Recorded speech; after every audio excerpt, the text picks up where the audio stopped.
Day 2 ng rally ng Iglesia ni Cristo sa EDSA.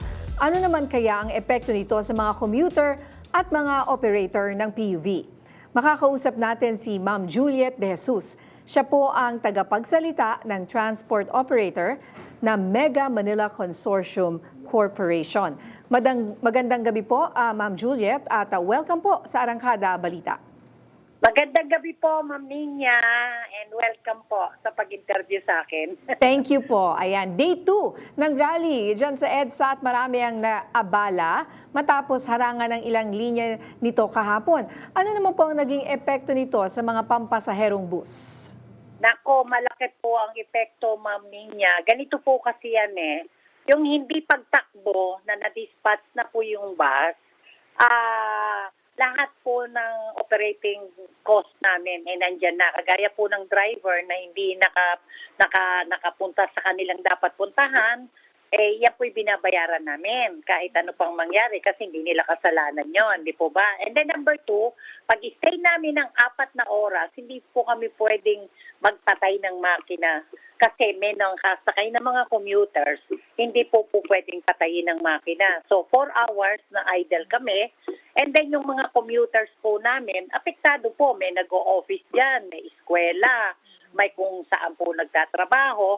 So sa tutuhanan po, parang naano po kami, na-stop kami ng hindi namin alam, surprise ang lahat. Tapos plus saka pack na ang taas po ng diesel natin ngayon, yun po yung epekto sa amin nang nangyari po kahapon. Ayun nga po. So ilan ba yung mga bus na parang stranded or hindi nakabiyahe? At gano'ng kalaki ang nawala sa kita ninyo dahil po sa rally? Nako, yung pong bus na dumadaan po sa carousel, kasi affected po yung carousel all carousel buses, not only MMCC, meron pa pong ibang consortium na kasama, 375 units po yan, in and out, north-south po yan.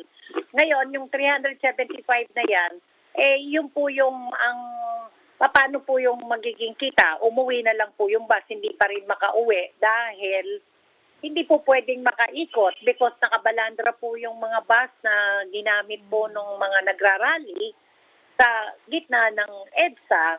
Kaya talagang wala pong nangyari sa amin kahapon. Parang hindi lang pwedeng iwanan ng mga driver yung sasakyan. Of course, yung mga desisyon ng mga ibang nakasakay, maaaring nagbago isip, naglakad o whatever. Ganun po ang nangyari kahapon. Alam niyo po pa, Ma'am Ninya, yan pong nangyari na yan, medyo napakalaki pong problema. Kasi pag ang transport po ang na-stop, parang na-stop na po ang ekonomiya natin sa Pilipinas. Kasi yung production ng lahat ng tao na araw-araw na umaalis, na sumasakay, lahat po, yung mga bata na nag-aaral, baka may exam or what, yan po yung effect sa atin. Tapos po, yung mga ruta po namin para pumunta ka ng carousel, manggaling ka ng Bulacan, manggaling ka ng konektado po lahat bago kami makarating sa ruta namin. Yung po ang effect sa amin na talaga pong hari na wag na po sana uli mangyari. Dahil kung ganun po ang mangyayari, ang laki po ng epekto sa amin. Malaki na nga po yung sa fuel charge natin. Ito, dinagdagan pa po ng problema. Oo. May mga drivers o konduktor po ba kayong nasaktan dahil sa natrap sila sa gitna ng ganitong gulo?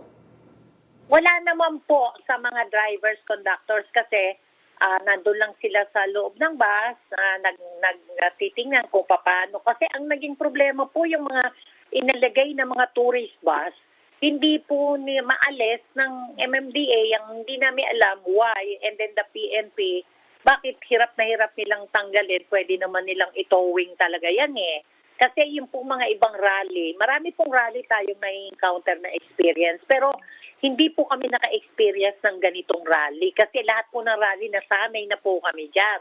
Iba-iba po ang nagra-rally, alam nyo naman po yun, Ma'am Ninya.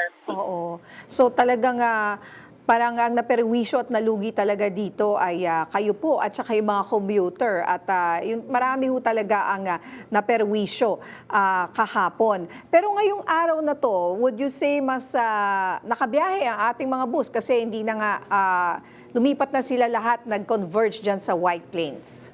Opo, tama naman po. Medyo naging maayos ang lahat kasi nagkaroon sila ng permit.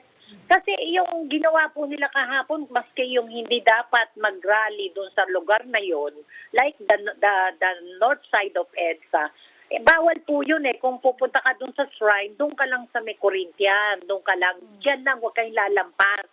Ganun lang po yung mga rallying nagaganap dyan. Pero ang nangyari po kasi, parang purposely, parang talagang iniharang nila yung mga buses na tourist bus na sinakyan po ng mga nagrarally.